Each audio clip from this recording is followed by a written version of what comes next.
मैं हमारे सभी मंच पर बैठे प्रेमाशय विश्वकर्मा जी, राजेंद्र शर्मा जी, संजय गुप्ता जी, देवनारायण यादव जी, सभी का मैं आपके विचारों को से मैं सहमत हूँ। और मैं जिस प्रकार आप लोग मेरे साथ तन मन धन के साथ चलने की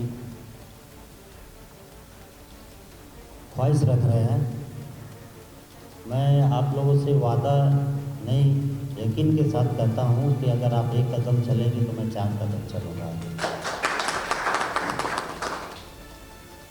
और आज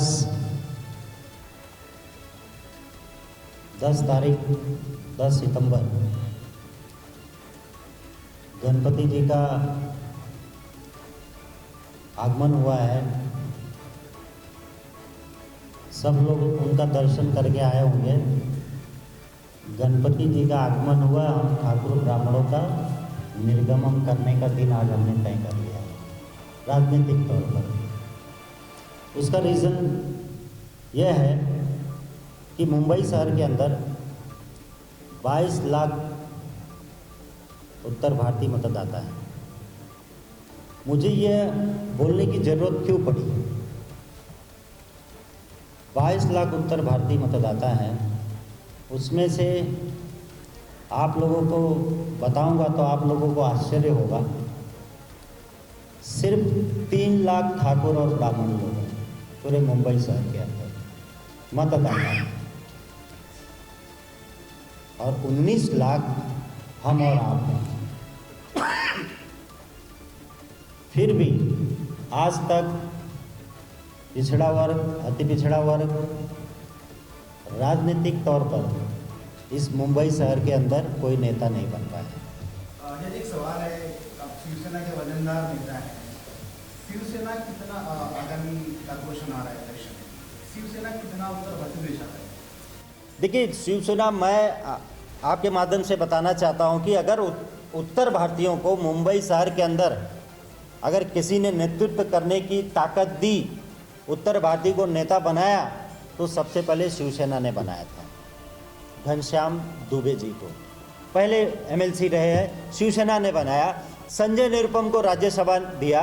और अभी जो आप पूछ रहे हो कि इस वक्त क्या है कि उत्तर भारतीयों का क्या उसमें योगदान रहेगा, क्योंकि मैं भी जब शिवसेना में आया तो बड़ी तादाद में हमारे समाज के लोग हमारे साथ, DN यादव जी भी ज्वाइन किए, ऐसे हजारों लोग ज्वाइन किए। मेरे ख्याल से वह शिवसेना का बहुत बड़ा जो ज्वाइन करने का प्रोग्राम होता है, वो पे उत्तर भारतीयों का तो सबसे बड़ा प्रोग्राम रहा। उस दिन उत्तर भारतीय कम से कम 1200 लोग एक साथ शिवसेना ज्वाइन किए। और मैंने आपको बताया भी कि उत्तर भारतीयों को अगर कोई किसी ने मान सम्मान इस मुंबई शहर के अंदर दिया है तो शिवसेना ने दिया। स्टार्ट वहाँ से किया है, इसके बाद तो और पार्टियाँ देने लगी। और आने वाले जो भी लोकसभा, विधानसभा होगा या नगर सेवक इलेक्शन आ रहा है, तो जहाँ उत्तर भारतीयों की ताकत रहेगी, उत्तर भारतीय लड़ने के लिए तैयार होते हैं, तो शिवसेना तैयार है देने के लिए। शिवसेना का कभी उत्तर भारतीयों का विरोध नहीं रहा, कभी भी नहीं रहा। ये गलत धारणा कांग्रेस के लोगों ने फैलाई थी उस वक्त, और राष्ट्रवादी के लोगों ने फैलाई थी कि शिवसेना जो है उत्तर भारतीयों के विरोध में है। जब 1993 का दंगा हुआ तो सबसे पहले माननीय हिंदू हृदय सम्राट बाला साहब ठाकरे ने ही आवाज़ दिया था कि कोई भी उत्तर भारतीय मुंबई से नहीं जाएगा, मैं जब तक हूँ तब तक आपकी रक्षा शिवसैनिक करेंगे। ये सबसे पहला आह्वान माननीय हिंदू हृदय सम्राट बाला साहब ठाकरे जी ने दिया था। और हमेशा उत्तर भारतीयों को, अगर आप हमारे समाज के लोग फुटपाथ पर अगर धंधा कर रहे हैं, उसको भी संरक्षण देने का काम शिवसेना के कार्यकर्ता ही करते हैं और हमेशा किए हैं। परिश्रम की बात होती है, जो परिश्रम के दरमियान उन्होंने जो परिश्रम किया पूर्व में, और एक आपने कहा कि जाति विशेष के लोगों के साथ में मिलकर के और एक भाजपा में हम आपको दोस्त करें, क्या कहेंगे? देखिए, मैं तो पहले भी कर चुका, जब उन्होंने परिश्रम संस्था को लेकर यह योजना बनाई उसी वक्त मैंने कहा था ये भाजपा प्रायोजित कार्यक्रम है और आप उनका वीडियो देख लीजिए। उनके साथ सिर्फ ठाकुर और ब्राह्मण ही घूम रहे थे। पहले से सेटअप था कि मीरा रोड आ जाने वाले, कल दहीसर आने वाले हैं।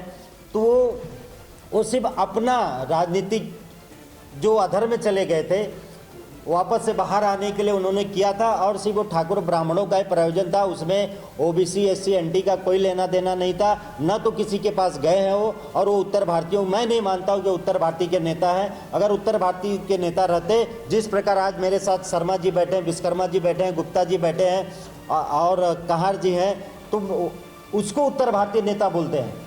न कि सिर्फ अपने समाज के लोगों को लेकर आप दौरा भी कर रहे हो तो अपने समाज के लोगों को लेकर कर रहे हो, अपने मंच पे बिठा रहे हो तो सिर्फ अपने लोगों को बिठा रहे हो, तो अब मैं उनको उत्तर भारतीय नेता नहीं समझता। एक सवाल शर्मा जी से।